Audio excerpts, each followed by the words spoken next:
Herkese selam. Bugün muzlu kek yapacağım. Yaparken de tereyağı kullanacağım. Burada oda ısısında 100 gram tereyağı var. Önce bunu karıştırma kabına alıyorum. Genelde kekleri sıvı yağ ile yapıyorum ama tereyağıyla da dokusu bir başka oluyor. Gerçekten güzel bir dokuya sahip oluyor. Üzerine de 1 bardak toz şeker ekleyeceğim. Şimdi bu ikisini karıştıracağım. Bu aşamada yağınız oda ısısında olursa çok daha kolay halledebilirsiniz. Ayrıca mikserde kullanabilirsiniz. Mikserle karıştırmak çok daha kolay olacaktır. Ben şu an çok fazla ses çıkarmak istemiyorum. O yüzden el mikseri kullanacağım.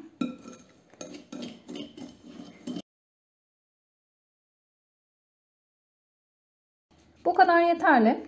Tereyağı ve şeker bütünleşene kadar çırptım. Şimdi içine 3 tane yumurta kıracağım.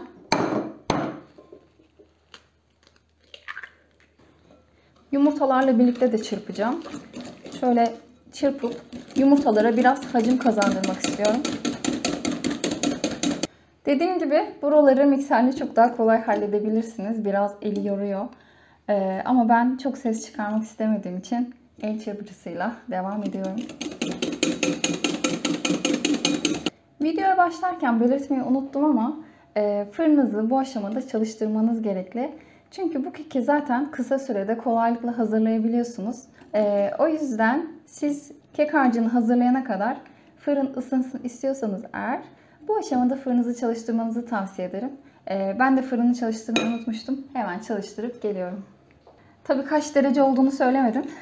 175 derece alt üst ayarda çalıştıracağız. Şimdi yumurtaları da güzelce çırptık. Biraz hacim kazandı yumurtalar ve rengi de biraz beyazladı. Bu aşamada çırpmayı bırakabilirsiniz. Burada içine oda ısısında yarım su bardağı süt ekleyeceğim. Kek yaparken malzemelerin oda ısısında olması çok önemli. Gerçekten kabarmasını çok etkiliyor. Şimdi 2 tane orta boy muzu alıyorum. Soyduktan sonra çatalla ezeceğim. Ondan sonra da harcın içine katacağım. Muz gerçekten müthiş bir aroma veriyor. Ben çok seviyorum. Denerseniz siz de lütfen fikirlerinizi bana yazın. Şimdi şöyle çatalla muzu ezeceğim. Böyle pürüzsüz bir püre halinde olmasına gerek yok. Hatta biraz parçalı kalırsa çok daha iyi olur içinde. Şöyle çatalla kabaca ezdim gördüğünüz gibi. Ve hızlıca içine ekliyorum. Şöyle bir karıştırayım. Şimdi unu ekleyeceğim. Unu eklerken de tel süzgeci kullanıyorum. Burada 2,5 su bardağı un var. Unu tel süzgece alıyorum. Hatta burada kabartma tozunu da ekleyeyim. Bir pakette kabartma tozu ekleyeceğim. Onu da unun üzerine aldım. Şimdi ikisini birden eleyerek karışıma dahil ediyorum. Hafif dolu bir çay kaşığı da tarçın ekleyeceğim üzerine. Tarçın içine çok yakışıyor gerçekten. Şimdi hafif hafif unu içinde dağıtacağım. Siz de el çırpıcısı kullanıyorsanız şöyle küçük küçük daireler yapın ve unu yavaş yavaş karışıma dahil edin. Eğer böyle birden alırsanız çok fazla topaklanıyor ve açması çok zor oluyor. Unun yavaş yavaş içine girmesini sağlarsanız topaklanmayı da engellemiş olursunuz büyük oranda. Katılaştıkça karıştırması da zorlaşıyor. Biraz kolunuz yorulacak haliyle ama ortaya çok güzel bir sonuç çıkacak. Artık kenarını alabilirim şöyle unun. Mis gibi kokuyor gerçekten. İçinde böyle muz parçacıkları var. Çok fazla karıştırmanıza gerek yok. İçindeki un da aldıysa yeterli. Kıvamı da aynen bu şekilde olacak. Şimdi içine son bir malzeme koyacağım ama bunu koymak zorunda değilsiniz. Ben damla çikolatayı içine çok yakıştırıyorum. O yüzden biraz ekleyeceğim, bir avuç kadar. Ama siz koymak istemezseniz çok gerekli bir malzeme değil. Şöyle bir avuç kadar damla çikolata koyuyorum. Son kez şöyle hafifçe karıştıracağım. İşte bu kadar. Kek harcımız hazır. Fırınımız da ısındı. Şimdi kalıba dökeceğim. Güzelce pişireceğim. Kullanacağım kek kalıbımı alıyorum. Ben içini önce her yerine gelecek şekilde tereyağı gezdirdim. Tereyağladıktan sonra da bir parça un serpip unu her yerinde dağıttım. Kalanını da şöyle silkeleyerek döktüm. Daha önceki kek tariflerimi ya da turta tariflerimi izliyorsanız artık bu işleme zaten aşinasınızdır. Genelde pişirme kağıdı kullanmıyorsam ben bu yöntemle pişiriyorum ve kalıptan kolaylıkla çıkıyor. Size de tavsiye ederim. Şimdi içine harcı dökeceğim. Kalıba çok eşit dağılmamış. Şuraya biraz daha az gelmiş. Bir adaletsizlik var.